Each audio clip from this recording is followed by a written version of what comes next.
Assalamualaikum warahmatullahi wabarakatuh. Salam sejahtera untuk kita semua.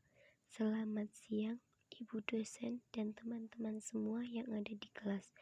Puji syukur kita aturkan kepada Allah Subhanahu wa Ta'ala, dan tak lupa sholawat serta salam selalu tercurahkan kepada Nabi Muhammad SAW.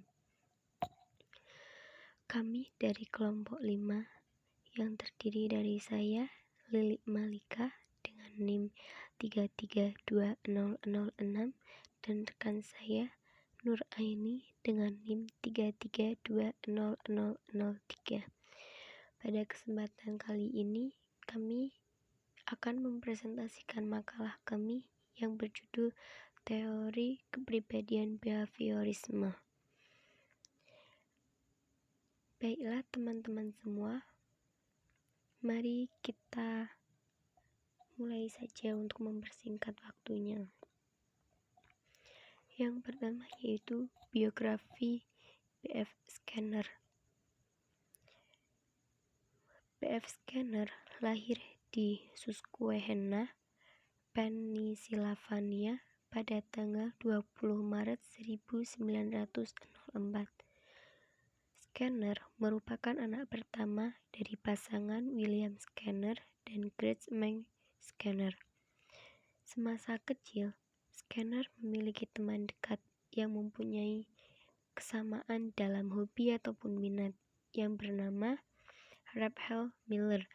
Pada tahun 1936, Skinner menikah, dan dari pasangannya Skinner dikaruniai seorang anak. Skinner menempuh pendidikan di bidang bahasa Inggris di Hamilton College. Setelah itu, Skinner melanjutkan studi di bidang psikologi, tepatnya di Universitas Harvard. Pada tahun 1989, Skinner didiagnosis menderita leukemia dan meninggal pada tanggal 18 Agustus 1990 di Cambridge, Massachusetts.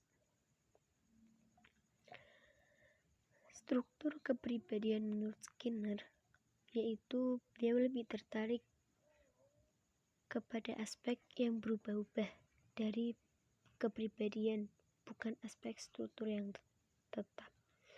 Unsur kepribadian yang dipandangnya relatif tetap adalah tingkah laku itu sendiri, karena menurut beliau sebuah tingkah laku itu tidak dapat berubah-ubah.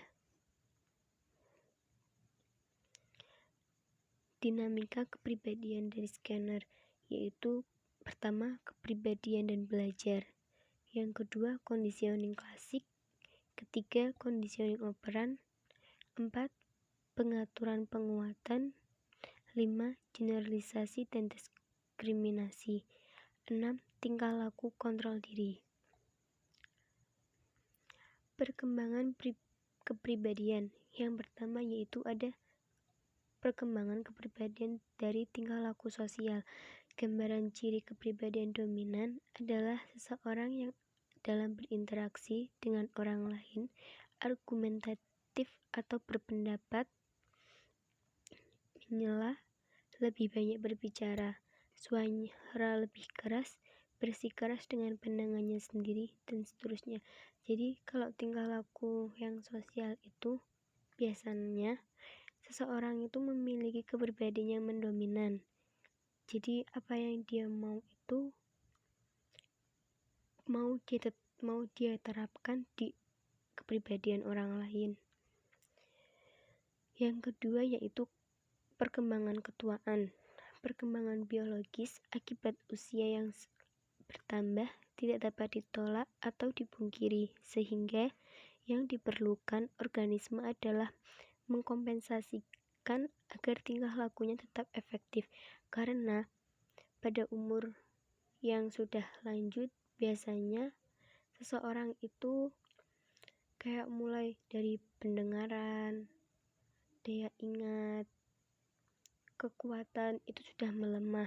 Jadi biasanya kayak buat antisipasi ada kompensasi untuk jaga-jaga.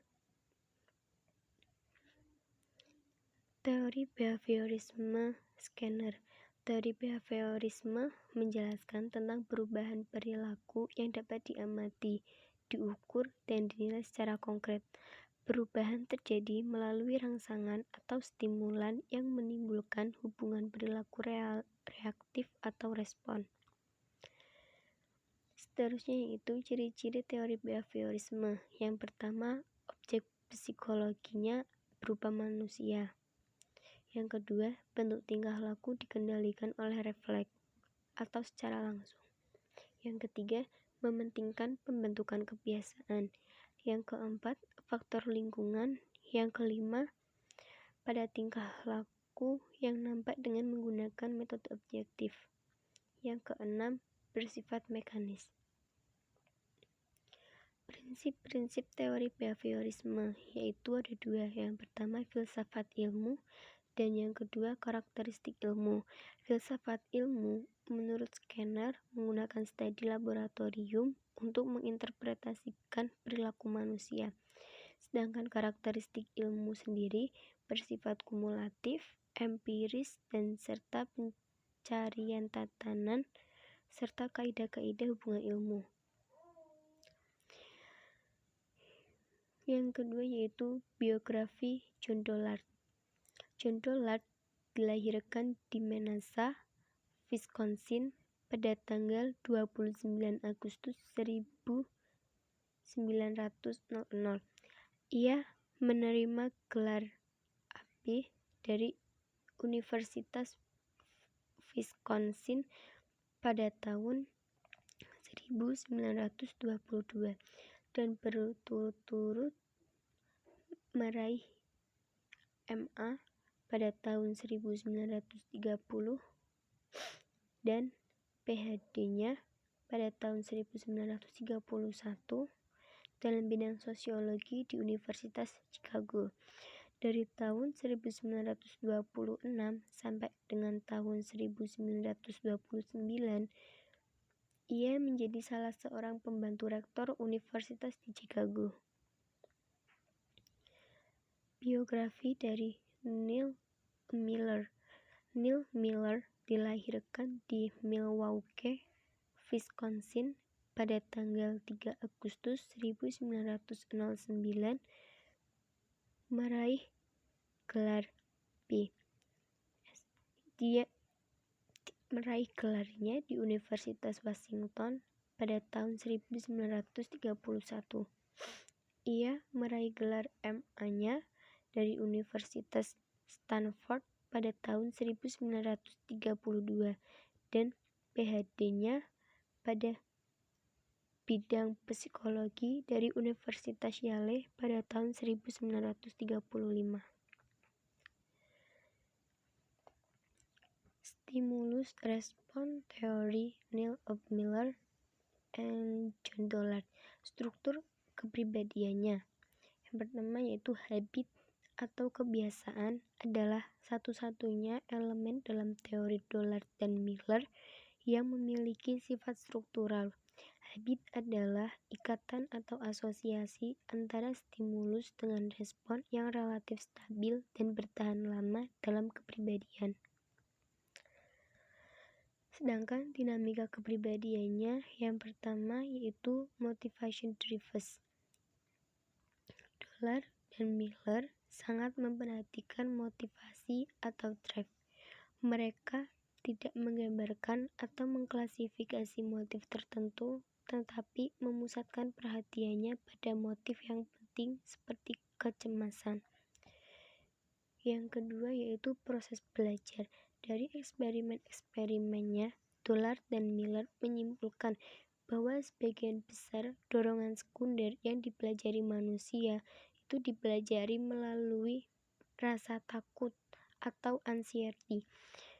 Mereka juga menyimpulkan bahwa untuk bisa belajar, orang harus menginginkan sesuatu, mengenal sesuatu, mengenakan sesuatu, dan mendapat sesuatu.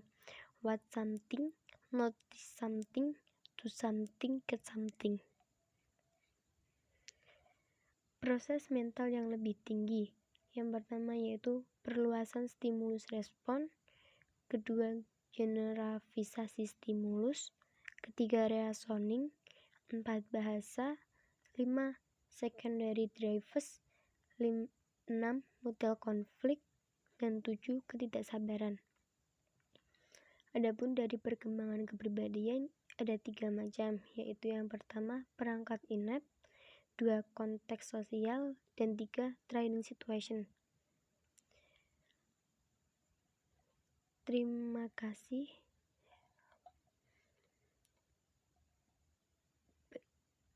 Berikut merupakan paparan materi dari kelompok kami. Mungkin kalau ada yang ingin ditanyakan bisa ditanyakan waktu ada mata kuliahnya. Kami dari kelompok 5 mohon maaf jika ada kekurangan baik perkataan atau perbuatan. Akhirul kalam, wassalamualaikum warahmatullahi wabarakatuh.